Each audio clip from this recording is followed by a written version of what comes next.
is my living dining room area underneath this beautiful fan. And look at this. You're going to love this. A light. I just love them all. They're my babies. This one is my pride and joy. She was junk. She was on the chopping block. It was only a frame.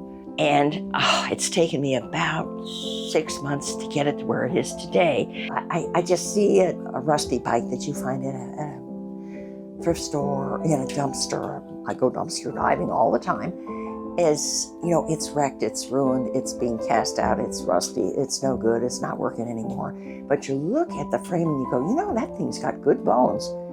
And you bring it back and you slowly start the restoration of the leather, of the paint. You go in and you tear it down and put new bearings in and grease and shine up the aluminum. And I see it as redemption. I see it as a picture of what the Lord did for me. I was what they call a staff artist, a staff designer, so we got the magazine put together every week. But something in me I said, gosh, is this all there is to life? I had a lovely apartment. I had a fun social life with a Capitol Hill gang, kind of showing myself a good time, driving a BMW, wearing designer clothes. I said, I feel so empty, like I'm cardboard. So I go to this First Christian Women's Club. And doggone it, if they don't have a speaker who was an opera singer, very polished guy, who then shared his testimony. The room of about 240 people all went silent. And he said, today, ladies, if I said something that resonated with you and you're looking for peace, your life is just cardboard right now. You're not finding any answers to life. The problem is, you may have a lot of head knowledge about Jesus, but it hasn't made the 18-inch trip from the head to the heart. And he said, unless it makes that trip, it's never going to gel. And he said, what are you living for? Do you have something that is so passionate in your background that what you're living for, you would die for? Because he said, I got news for you. Jesus died for you. And the admission price is already paid. He said, imagine this. Imagine going down to the United Parcel Store and their cubby holes with everybody's name on them. And in yours, you see this huge package. And it says, delivered January 6th, 1948.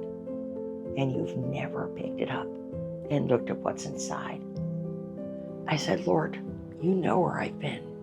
You know I've worn my skirts too short, and I've drunk my drinks too tall, and I've been to places I shouldn't have been.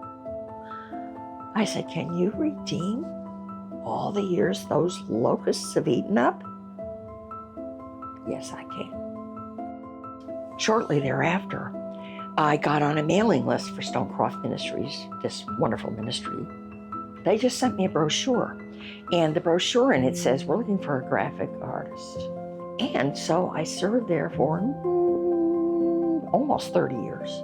Eventually, what happened was we went through the 2008, 2009, what we call the Great Recession, but all the discretionary giving started to fall off because people were losing their jobs.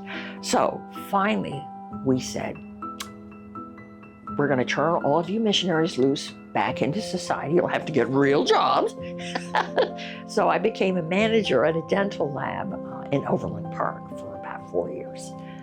And it was wonderful, but I needed housing. And that's how I came to live here. Missionaries don't go into it for the money. You can imagine. That subsidy has made such a difference for us. It's just been huge. I don't know what we would have done without it, but it's been wonderful because coming here, Catholic Charities has gone above and beyond. I mean, they haven't just given us a safe, warm, sensitive environment with well-matched people. We're from all different walks of life and all different ethnicities and, faith backgrounds. But the interesting thing is that Catholic Charities has worked so hard to make us a family here. And the way they do that is through Dear Renetta and through these wonderful interactive activities that we have and our social gatherings and our meals. We celebrate the holidays together. We rejoice and we mourn when we lose a family member. If you feel like you're just a number moving along, you're just a tenant, you're just a something or other that pays rent, and you really don't matter to anybody, you just feel disposable. But what Catholic Charities does is they give you that dignity and that respect and that love. We are all weak and fallen and human here. And yes, there are times when we have disagreements, but the overriding principle here is, the heart is, we need each other and we have to love each other in community. This has just been amazing, amazing that we have this place. It's just so touching. We hardly know what to make of it. We're not used to it, but we never want it to stop. So that's kind of a story.